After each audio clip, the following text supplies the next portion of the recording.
Okay guys, so the first powders I'm going to start out with are my Ben Nye powders. Ben Nye is a very popular brand here on YouTube. Um, I think the most popular color obviously is banana, and I do like banana tone, but I wanted to introduce you to some of the other colors that I have. And I've shown this on Instagram, and I've even used some of them in videos. So I'm just going to go ahead and randomly choose one to start with. And I'm actually going to start with Ebony, which is a great color because a lot of people ask me, what are some great contour colors? What are some products you can use for contouring? And if you're deeper complected or even if you're lighter complected, you can use something like this. Not only can you use this to contour, but you can use this to set your contour. You can use this to set your all over foundation if this is a good tone for you, because technically they're translucent powders. However, they obviously do leave a color payoff, and if you have a cream base that's the same color as the powder, it helps to kind of amplify the finish, and it also helps to make it last longer and different things like that. So Ebony is a great color. Definitely one of my favorites that I don't feel get a lot of play of the Ben Nye powders as I knock things over. The next color, funny enough, is Banana. I like Banana. Regardless what tone you are, you can use it. It depends on what tone you are to kind of decide how much you're going to use of this and where you're going to use it. I personally use this, but sometimes I'll mix it with another tone such as Topaz or Camel. I like it because this one's a little bit warmer, but this one kind of adds that really bright highlight, but I like this to kind of tame it down a little bit. I like to use all of these in combination with another powder palette that I'm going to show you guys in a few minutes. The other colors I have are Sienna and Camel. Camel is another great highlight color, and if you are lighter complected, you can use this as a bronzer contour color, but you definitely have to be warmer. I'd say if you were Hispanic, olive tone, or if you were a lighter complected African American skin tone woman, you could get away with using this. Sienna is also a great color depending on what tone you are. You can use it as a highlighter, contour, bronzer. You can use it as an all over setting powder. I love these the most because I feel like they're limitless. You can do so many things with these powders, and I just think the limit is your imagination. So I really love to mix these. I'm going to show you this palette early. I didn't really want to, but I really love to go ahead and pour a little bit of powder here on top of my Hourglass Ambient Light palette. I love to take either Sienna or Topaz, and I pour it over dim light, and I take a fluffy brush. I work it back and forth, and it's great for my under eye area. Actually today for this makeup look, I actually use Camel and dim light mixed together, and I just love the glow it gives. I love the Hourglass Ambient palette, period. I mean, it just gives you the most subtle but still very noticeable, very pretty, highly lit, lit from within type of glow, shine, and then it of course diffuses your makeup. So it's also great to set your makeup with, depending on how much you use and different things like that. Another powder that's really great to set your foundation with is the Mineralized Skin Finishes from MAC. I like these a lot because they don't give you too much pigmentation, but they do give you just enough, and then they give your face this kind of opalescent glow that's really pretty. It's not too shiny, it's not too glowy or glossy or greasy looking, but it's not matte. So if anything, it's mineralized obviously, but if it had to give it another finish, I'd probably say a soft satin or a sateen type of finish. For my skin finishes, I also have Brunette, which is a really, really pretty, almost rosy tone. And I really love it because it's very sheer.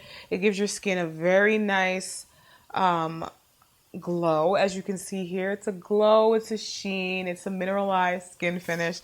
I really don't know how else to describe it other than it is a mineralized, textured, and mineralized composed skin finisher.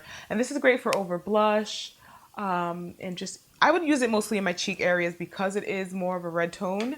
I do have one that you can use as a highlight. This is MAC Gold Deposit, and I've had this for years. And these they don't seem to go anywhere. If I can get this open, they really just don't seem to go anywhere. Gold Deposit is definitely a little bit more on the chunky side. So if you're gonna go for this and you want a soft highlight, I would use a very, very soft dual fiber brush. Otherwise, you're gonna get a huge Gold Deposit, and that is the perfect name for this. But otherwise, it's very pretty and glowy, and it's one of those things that will look great on anybody's skin tone. Most of the things I have here will look great on people's skin tones of any color for the most part. Something similar to the mineralized skin finishes I actually have here are from Milani, and these are technically bronzers, but I mean obviously they're not bronze enough for my skin tone, so I use them as a finish. I use them as a highlight powder. I like to use these in combination with matte blushes to kind of give myself a mineralized blush look, which is really, really cool. The colors I have here are Sienna. Sienna is a little bit of a darker tone. And then I have Sunset. And Sunset's a really great kind of pale highlight tone. And they're from Milani, so they're readily available and a lot more inexpensive than the MAC palettes. And very comparable in many ways. Okay, so I do want to move on to some loose powders. I'm a big fan of loose powder. I don't know if it's because it seems ultra makeup and I love just doing makeup and playing in makeup, but I'm a big fan of loose powders, more so than pressed, but I don't like traveling with them and they're just not as easily to function with as pressed powders. But one of my favorite pressed powders, or one of my favorite loose powders, excuse me, of all time, definitely has to be from Cover FX. And this one is in Setting Effects Light. And I love this because it's so finely milled. It absolutely blurs out any lines, any fine wrinkles you have. And it really sets your makeup, but it gives you this opalescent, very finely, I don't know, it's just a very light, reflective quality that's a really, really pretty, and it just gives a really great finish. So if you like matte foundation but you want a little bit of a glow, or you want a little bit of something going on, if you want all of the line blurriness and the makeup setting quality of Cover FX, then you can also choose MAC, and this is their Prep and Prime. And I haven't really used this for a very long time. This is a very old product, but as you guys may or not know, I'm not a MAC girl, quote unquote. I actually love the quality of this. I love the finish. I actually purchased that because I was a big fan of the Makeup Forever HD powder, and that one's a lot cheaper and you get a lot more. So I wanted to try that, and it was good. The next one I would say is Dermablend. Now this is finely milled, but it doesn't give as much of the slip, as much as of the blur, because I don't think there is as much silica in here. And this is like a 16 or 18 hour, if I'm not mistaken, setting powder. I'm a big fan of Dermablend. You guys probably have seen many videos of me using their products, concealers, foundation, setting powder. I actually have 2 Dermablend powders. And you guys know that I'm a big fan because of the length of time that this gives you to wear your makeup. I have Warm Saffron, and then of course I have the original translucent color. I like Warm Saffron to use it in the kind of way that you would use one of the Ben Nye powders. You can use it in the center of your face, under your eyes, around your mouth area. You can use it all over if it happens to be your skin tone, and it really helps your makeup to last. I mean, there's been times when I've conked out with my makeup on, and if I'm using Dermablend, when I wake up, my makeup looks just as good, if not better. Go figure.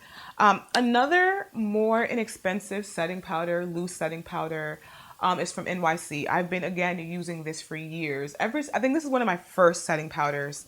And I remember everyone asking, why do you have that white powder? You know, you can't use that white powder. And I'd be like, no, it's only to absorb oil. That's what I used it for back in the day, because I didn't know how to use it as a setting powder. I would just put on my foundation and then pretty much just dust myself throughout the day. A mess. But I'm a big fan of this. It's also translucent. It's like $3. You can get it from Target, Walmart, I believe, Dwayne Reed, Rite Aid, you know, all the places that I love. And then I also have that NYC powder in a pressed powder. I love the pressed powder version of that a little bit better, simply because it's easier to travel with. But if I could just be luxurious and carry around a loose powder with me all day, I probably would. You know, every now and again, we have our little makeup So I'm a really big fan of the loose powder. Again, it's translucent. It looks white going on, but it absorbs oil really great in your face. Obviously, I probably shouldn't have done that because my face is powdery right there. But another powder that I have that I actually really haven't had the time to experiment with too much is the LA Girl Pro Powder. Now, this is supposed to be comparable to NARS, Makeup Forever, and even MAC. So I'm really excited to find out how I feel about this because I'm a big fan of LA Girl, if you guys don't know. They're available in a lot of places, and I just love the prices. I love when I find LA Girl When I find them, I know I can go in without it being too much of a problem. So that's really good. Another HD powder that's kind of another HD powder that's comparable to a few other brands is this one here from e.l.f. I'm a big fan of this. If sometimes with translucent powders, it's hard to tell whether it's really good or not. It's like, how do you know whether or not it's good? I think the way you know whether or not it's good is how it fills in or sits in your lines. Does it blur them or does it bring more attention to them?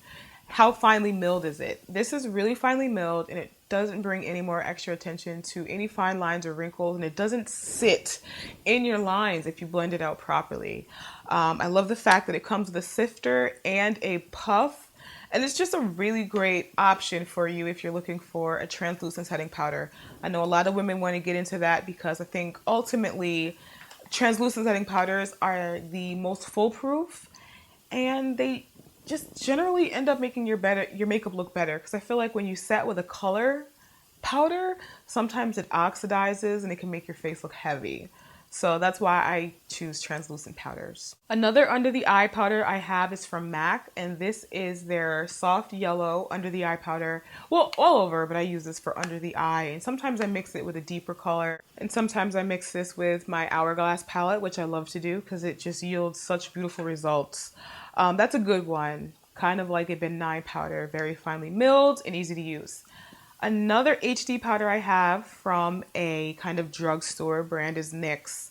And I'm a big fan of this powder. I've used this a few times. It kind of compares to my MAC Prep and Prime. I would say that the MAC probably has a little bit more of that slip that you're looking for, and it really just melts into your skin.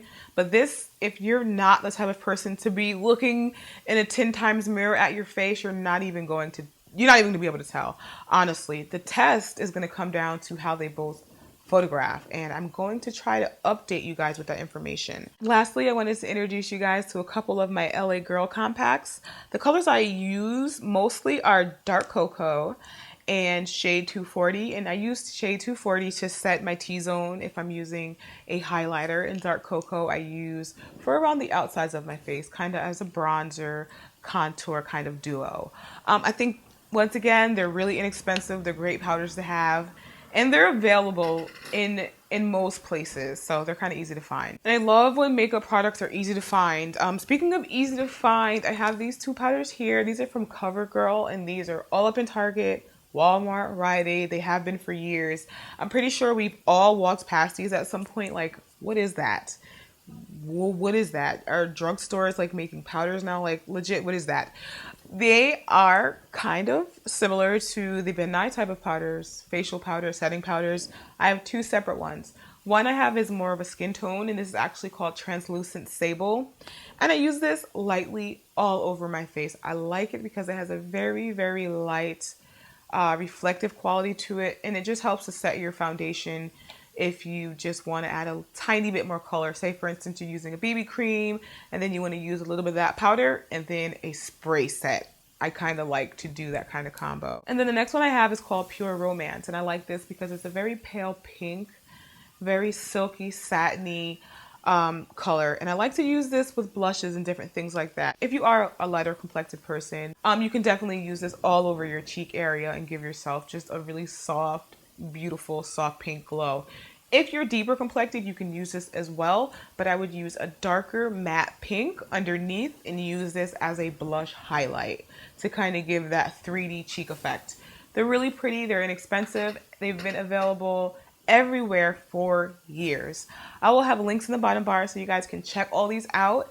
I know that I have more facial powders than this. I have some that border on to powder foundations and foundations. I'm going to do a separate video on powder foundations, bronzers, highlighting powders, and different things like that. I wanted to kind of keep this truly face powders. If you guys have any questions or comments, you know you can leave them below. You guys know you can email me, you can tweet me, you can find me on Instagram and Facebook.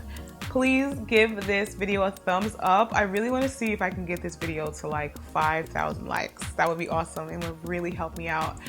As always, guys, I want to thank you so much for commenting, rating, and subscribing. I'll be in touch, and hopefully you guys will do the same. Bye, guys.